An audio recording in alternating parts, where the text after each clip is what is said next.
Comenzamos en Venezuela, donde estudiantes se movilizaron nuevamente para expresar su rechazo al gobierno de Nicolás Maduro. Los jóvenes entregaron un petitorio al nuncio apostólico en el que se pide la liberación a sus compañeros detenidos y además se anuncie un cronograma electoral. Daniela Zambrano, una de nuestros periodistas en Caracas, tiene el informe.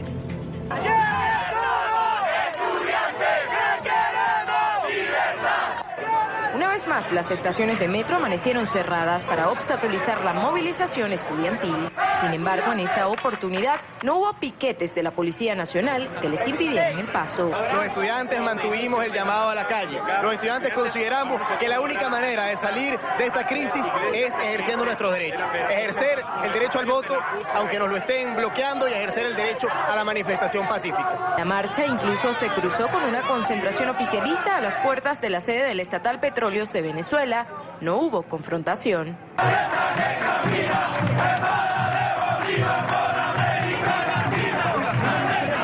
Diputados y dirigentes opositores acompañaron la movilización que exigió resultados concretos tras la mesa de diálogo instalada entre la oposición y el gobierno de Nicolás Maduro. ¿Cuáles son esos acuerdos? Lo decimos de manera inequívoca. La salida de la dictadura, la salida de Nicolás Maduro del poder y el inicio de la reconstrucción del país. La Constitución no se negocia, la libertad no se negocia. El destino final, la Nunciatura Apostólica. Por ser el Vaticano el principal mediador en el diálogo, los estudiantes consignaron sus peticiones ante el nuncio. El primero es que haya la liberación inmediata de los estudiantes que están detenidos. Se ha hablado básicamente de los presos políticos, pero de los estudiantes detenidos poco se ha mencionado. Y también que cese el señalamiento, el acoso y la persecución que sufrimos los dirigentes estudiantiles, en específico el presidente de la Universidad del Zulia, que está en la clandestinidad producto de la persecución, y los presidentes de la Universidad del Táchira y de los Andes, en el estado Táchira, que el gobernador permanentemente los acusa de hechos criminales. El segundo punto es que en términos sociales, la gente que está pasando trabajo en función de comida y medicina, que puedan recibir la ayuda internacional para solventar la escasez de alimentos y medicina. Y en tercer lugar, el cronograma electoral urgente, de manera que este proceso de transición termine mediante una expresión popular y mediante una expresión democrática. El Papa advirtió al nuncio, el principal interesado en que las conversaciones arrojen resultados. Es claro que como todos ustedes, el Papa está preocupado de evitar la violencia, ¿no? No queremos sangre por nuestro pueblo, no queremos sangre por ustedes, ¿no? Puedo confirmar que estos temas son nuestros temas también. Yo no puedo conocer el futuro del éxito, del fracaso del diálogo. Yo espero que no haya fracaso porque el fracaso de los caminos son siempre tristes por un pueblo, ¿no? Lilian Tintori, esposa del político detenido Leopoldo López, también dijo presente, insistió en la necesidad de que el gobierno ofrezca una fe de vida del líder político a quien se le ha prohibido la visita familiar desde hace una semana. Y no vamos a descansar hasta ver a Leopoldo López. Oímos su voz, pero no sabemos cómo lo tienen. Oímos su voz, pero no se justifica que han pasado 6 días y nadie lo ha visto, ni siquiera sus abogados. Pero no ha sido el único. Otros familiares de los denominados presos de conciencia comparten la angustia. Esto es una violación sistemática de nuestros derechos humanos. ¿Por qué no nos dejan ver a nuestros esposos? ¿Qué les están haciendo? ¿Por qué tampoco le permiten a sus abogados verlo? ¿Qué es lo que ocurre? El aislamiento es tortura y así está calificado por los organismos de derechos humanos y hoy formalmente denunciamos 22 días de aislamiento para Daniel Ceballos, 11 días de aislamiento para José Vicente García, 11 días de aislamiento para Delson Guárate, 5 días de aislamiento para John Goycochea, 7 días de aislamiento para Leopoldo López y también el aislamiento para Rosmith Mantilla, todos presos políticos de nuestro partido Voluntad Popular.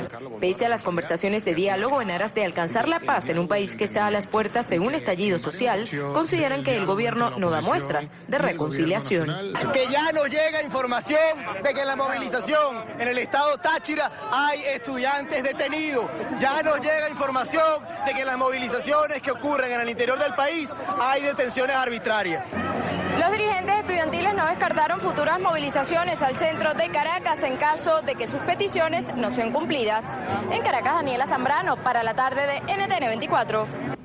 Gracias a nuestra periodista, gracias a Daniela Zambrano, que por cierto fue objeto de un robo cuando estaba en la cobertura de esta marcha, pero ocurre reiterativamente. En esta parte del programa quiero saludar a María Corina Machado, una de las protagonistas de la noticia el día de hoy, dirigente opositora venezolana y líder de 20 Venezuela. María Corina, buena tarde, gracias por estar con nosotros. Muchas gracias. Escuchaba, digamos que la intervención de cada uno de las participantes en esta marcha de la mañana. Y uno se pregunta, ¿por qué cambió con este panorama la agenda que se tenía días atrás? Una agenda que incluía juicio político, una agenda que incluía presión de calle, una agenda que buscaba el revocatorio, una agenda que parecía tener consenso. ¿Entra el Vaticano y todo cambia? Bueno, yo quiero ir un poquito más atrás, si me permites. La agenda de este año ha sido el referendo revocatorio en el año 2016. Es un derecho constitucional al cual se unió todo el país, incluyendo la propia disidencia del oficialismo. Pero además una estrategia en la cual, o una meta, una vía institucional con la cual se comprometió toda la comunidad democrática internacional. Desde el vicepresidente Biden de los Estados Unidos, pasando por el secretario general de la OEA, incluso los países, los gobiernos democráticos de América Latina. Revocatorio en el 2016, para lograr darle una salida electoral y constitucional a la crisis terminal, insostenible, humana, económica y política que vive Venezuela. El régimen intenta bloquear el 20 de octubre esta ruta y efectivamente la población y la Asamblea Nacional asumimos una agenda en 3 niveles. Es decir, a nivel internacional, la aplicación de lo contemplado en la Carta Democrática Interamericana de la OEA. A nivel institucional en la Asamblea Nacional, avanzar por la ruta del juicio político, la declaración de abandono y la destitución de Maduro. Y a nivel de la calle, del plano popular, unas enormes movilizaciones que tuvieron una expresión extraordinaria el 26 de octubre en Caracas y todo el país. Efectivamente tiene lugar este llamado a diálogo en términos que la sociedad ha recibido con mucha sorpresa porque ha habido mucho, digamos, opacidad en sus términos, confusión incluso en los mensajes tanto de quienes actúan como de mediadores como de representantes y ni hablar por parte del régimen. Y entonces, ¿cuál ha sido el resultado al día de hoy? No hubo declaración sobre Venezuela en la Cumbre de las Américas de Cartagena, como había pedido el presidente Pedro Pablo Kuczynski de Perú. Se postergó la destitución de Maduro en la Asamblea Nacional y se cancela la movilización en Miraflores el día de hoy, mientras que el oficialismo sigue adelante con su agenda de represión, descalificación, detención de venezolanos inocentes, maltrato a los presos políticos y movilización, porque ellos sí están hoy alrededor del Palacio de Miraflores. Volvamos a traer al Vaticano. Es decir, al Vaticano se le había pedido que mediara en esta circunstancia política por la que atraviesa Venezuela.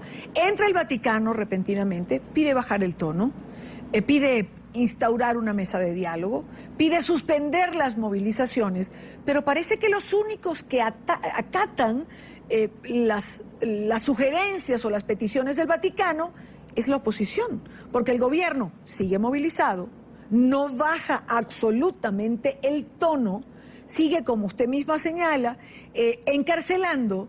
Es decir, ¿es un solo lado el que acata? Fíjate, el rol del Vaticano y sus representantes es efectivamente una posición neutral. El régimen dice que fueron ellos quienes los llamaron, la oposición también dice haberlos invitado, este sector de la oposición que está participando, pero la realidad es que el resto de la mediación en esta mesa actual está integrada por 4 expresidentes que claramente representan los intereses del régimen. El señor Ernesto Samper, el señor Rodríguez Zapatero, que en viajes previos a Venezuela dijo que no importaba si había o no había referéndum revocatorio en Venezuela, quien además ha utilizado a los presos políticos como rehenes y que obviamente defienden la estabilidad de este régimen y cuya agenda es evidentemente que el régimen permanezca hasta el 2018, desconociendo y violando la Constitución. Porque el punto central aquí es el país completo, incluso todos los dirigentes de las fuerzas democráticas habíamos dicho, no hay diálogo sin referendo revocatorio en el año 2016. Es decir, el diálogo, los acuerdos y la negociación tiene que ser para establecer los términos de una transición democrática y que le dé garantías de paz y justicia a todas las partes, a todo el país. Por eso en este momento yo creo que es un momento crucial, definitivo, para dónde va Venezuela y que aún estamos a tiempo de hacer los cambios estructurales en esta mesa que se ha llamado, que no debe ser de diálogo, debe ser una mesa de negociación y acuerdo, y en lo que respecta a las fuerzas democráticas, en este momento no puede aceptarse suspender, por el contrario, tiene que afianzarse tanto las acciones y la presión a nivel institucional de la Asamblea Nacional como todo aquello que tiene que ver con la movilización y la expresión de una ciudadanía que no da más y que exige a ambas partes, al régimen, a los líderes o los representantes de la oposición y a los mediadores, respuestas inmediatas. Entiendo que en esa mesa de negociación y acuerdo, como usted acaba de calificarla, María Corina, se discuten elecciones generales para el 2017. Renovar los integrantes del Consejo Nacional Electoral, reincorporar diputados que fueron destituidos de la Asamblea, devolver los poderes a la Asamblea, como aprobar el presupuesto, por ejemplo, cambiar los magistrados del Tribunal Supremo. Lo que no veo, ni nadie ha referido en los puntos que se están discutiendo, es el referéndum revocatorio. ¿Desaparece de esta mesa o es que el revocatorio se cambió por la liberación de los presos políticos? Bueno, en ese sentido, la mejor respuesta la ha dado Antonio Ledesma, nuestro alcalde metropolitano, cuando dijo: mi libertad no puede estar por encima de la libertad de Venezuela, el referéndum en el 2016, el juicio político y las protestas y las movilizaciones. Allí está la respuesta. Obviamente exigimos la liberación de todos los presos políticos, no la mejora de sus condiciones. Obviamente exigimos que el revocatorio o sus consecuencias, que son elecciones 30 días después, tengan lugar este año. Y con respecto a la designación de los magistrados y de los rectores, tú me disculpas, pero eso no es una discusión para la mesa de negociación. Esa es una potestad de la Asamblea Nacional. La Asamblea Nacional tiene que proceder de inmediato a nombrar los 5 rectores y no creo que es admisible para la sociedad venezolana un planteamiento de que vengan 2 de la oposición, 2 del gobierno, 1 neutral. Por favor, la Constitución es clara. Tienen que ser 5 personas que sean independientes y que generen confianza en la sociedad. Y es una decisión que tiene que adoptar de inmediato la Asamblea Nacional. Nuevas elecciones para diputados del Amazonas, pero si ya fueron electos. La Asamblea Nacional tiene que hacer valer la defensa de sus propios derechos y de sus integrantes. Y en lo que respecta a elecciones generales, un momento. ¿Quién puede negociar la Constitución? ¿Cómo se puede hablar de elecciones generales dentro de un año? Y voy más allá. ¿Quién va a hacer cumplir esos acuerdos cuando en el pasado hemos visto cómo este régimen ya llamó a procesos previos de diálogo en el 2003 y violó todos estos acuerdos? O en el 2014, y lejos de disminuir la represión, ello y la persecución aumentó. De modo que en este momento los venezolanos reivindicamos el derecho al revocatorio este año, el derecho a una salida constitucional que derive en elecciones presidenciales de inmediato y desde luego nuestro derecho y la necesidad de ejercer una enorme presión en la calle a nivel institucional y desde luego a nivel de la Organización de Estados Americanos. Y permíteme decir, porque quiero regresar a un punto, cualquier mesa de acuerdo y negociación que debe involucrar entre sus mediadores a un representante de la Organización de Estados Americanos o al propio secretario general, Luis Almagro. Cuando uno, cuando escucho estos planteamientos, yo tengo que preguntar, la oposición que está negociando, la que está sentada en esa mesa de negociación y acuerdos, ¿es distinta a la oposición con la que conversamos? Porque los planteamientos son absolutamente diferentes. La unidad ha crecido de lo que era hace un año a lo que es hoy, de lo que era hace un mes a lo que es hoy. Es más del 90% del país. Estaba allí hoy en la calle con los estudiantes. Y desde luego no puede haber una representación parcial.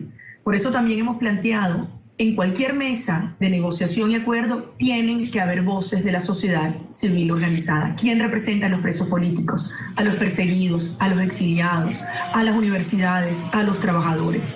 La sociedad civil venezolana es poderosa, articulada, organizada y tiene que estar allí presente. Estamos a tiempo para hacer esos cambios, de manera que todo este momentum y esta fuerza no se sienta frustrada, sino canalizarla hacia lo que es una necesidad, un clamor y una exigencia, que es lograr este cambio político para atender una situación humana, humanitaria que no da más. Y podemos lograrla. María Corina Machado, gracias por estar con nosotros como siempre en NTN 24. Gracias a ustedes.